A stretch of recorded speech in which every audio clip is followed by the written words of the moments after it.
Revenge films. My name is Nancy. Ever since I got married to my husband, Kevin, I've been living with him and my mother-in-law at his family's house. My husband was an elite man who worked at a major company with a lot of overseas business trips. Even though he's crazy busy with work every single day, he is the type of person that doesn't show any tiredness at home and is always wonderful to me. One day, my husband was about to be sent out on a long-term business trip for 6 months overseas. But that was also when we discovered that I was pregnant. Kevin was worried and he said that he would deny any project and stay with me. But because I got along well with my mother-in-law at the time, I decided to push him to go on the business trip for 6 months.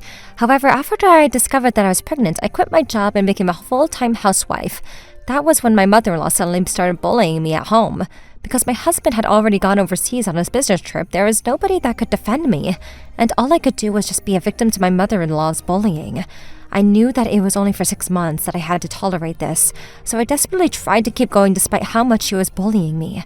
About 2 months after my husband had gone on his business trip, his side of the family got together over a public holiday. The last time that all of the relatives had gotten together was at Kevin and my wedding, so my mother-in-law was really excited to host everybody at our house.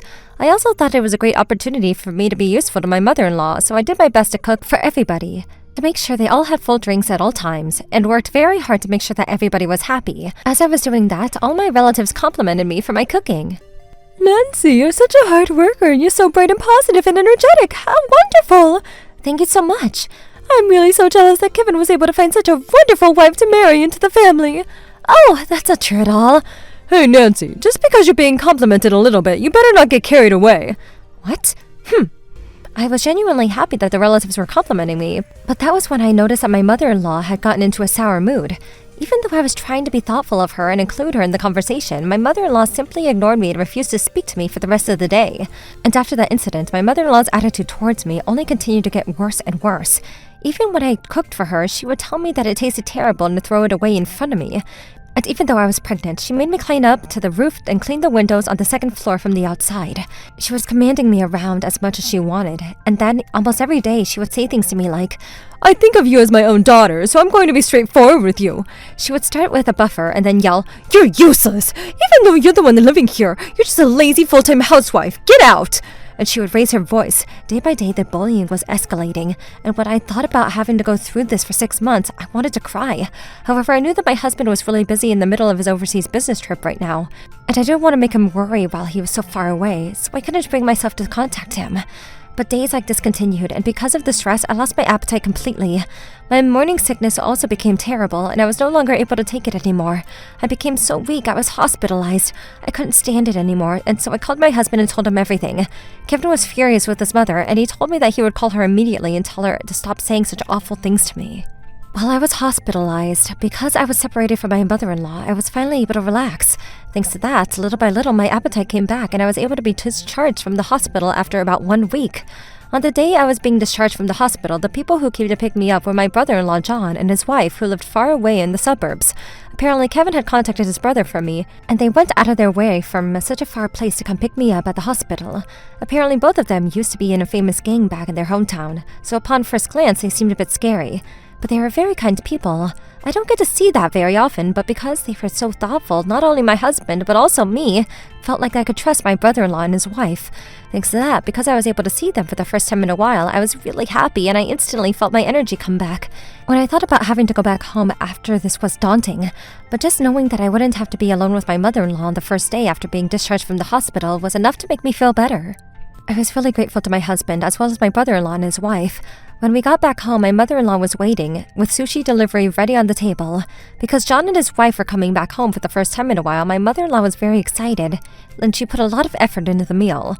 As we were all sitting at the table and started eating lunch, as usual, my mother-in-law started to bully me.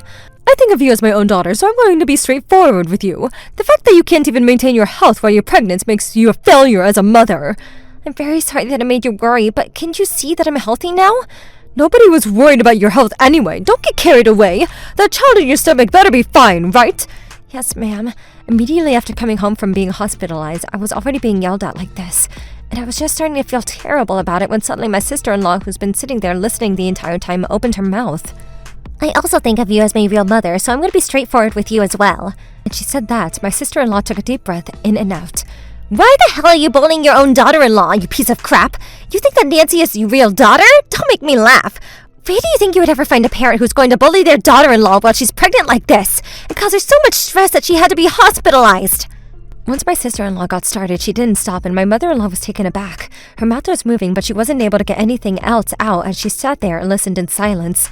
And that was when my brother-in-law also chimed in, and it turned into a war zone. I don't want to think of someone who bullies their daughter-in-law as my own mother. The fact that I had to be raised by such a horrible parent is the most embarrassing thing in my life. Don't ever act like you're my mother in front of me ever again! I wanted to do whatever I could to calm down the situation, so I tried to smile and make a joke. Ma'am, I hope you know that I can always mix detergent into your food whenever I want to. I thought that everybody might laugh, but then everybody went silent in an instant, and then my mother-in-law started crying. I can't believe that all of you would bully your mother like this! How awful! All of you get out now! As she said that, she ran off in tears into the room. We did exactly as we were told, and quickly gathered our belongings and drove away from my mother-in-law's house. Once I was put back in the car, my brother-in-law and his wife told me that these were all instructions given to them by Kevin. When my husband found out the reason why I was hospitalized, he immediately contacted his brother, and they said that they asked him to join them for a short time. And then, when he explained the situation to them, John and his wife were furious with their mother, and they told me that they had to come pick me up, ready for war. Once I left my mother-in-law's house, the first thing I did was call Kevin. On the phone, he reassured me that he was going to cut his business trip early and asked me to wait a little bit longer at John's house. And so during that time, John and his wife let me stay with them. In the car ride home, they told me that I could tell them everything that happened until then, so that I could get it all off on my chest, so I did. I told them all of the struggles that I had gone through until I was hospitalized. That must have been awful. I'm amazed you were able to tolerate it for such a long time. I don't even want to think of her as my mother. She's so awful. Sheesh. Good riddance. After she did all that to you, there's absolutely no need for you to be involved with her anymore.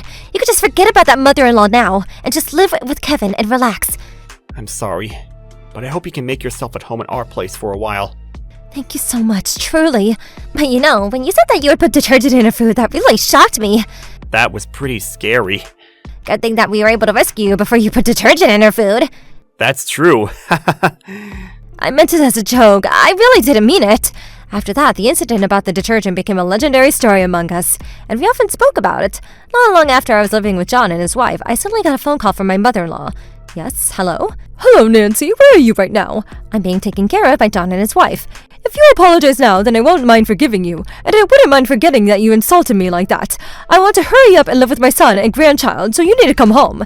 Actually, when Kevin gets back from his business trip, we are going to be finding a new place to live. And he told me that I don't need to go back to your house ever again, so I don't believe I'll be returning anytime soon.